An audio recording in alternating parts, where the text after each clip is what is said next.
في الفيديو ده بقى هنشوف مخلوق عجيب وغريب ومخيف ومرعب جدا. قبل اي حاجة عايزك تصلي على النبي صلى الله عليه وسلم.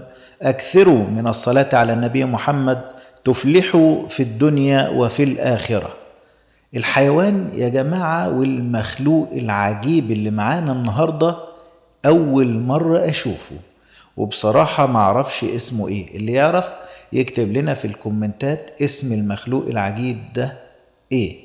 طبعا عايزكم تركزوا قوي في شكل وملامح المخلوق الغريب والعجيب والمرعب ده، ونشوف ونركز هيعمل إيه في الحمامة اللي ماسكها في ايده. شايفين يا جماعه الحمامه صاحيه ازاي، وهو عمال بياكل، اكل راسها تقريبا ولا رقبه الحمامه، ومع ذلك لسه الحمامه صاحيه.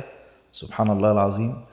طبعا المخلوق اصلا شكله مخيف، يعني ملامح وشه لو ركز شايفين ملامح وشه عامله ازاي، غريبه قوي. يعني اول مره بصراحه اشوف الحيوان الغريب. شايفين ودانه عامله ازاي، شايفين الشعر طالع من ودانه، وملامح وشه وأسنانه، يعني حاجة غريبة في قمة الغرابة والرعب.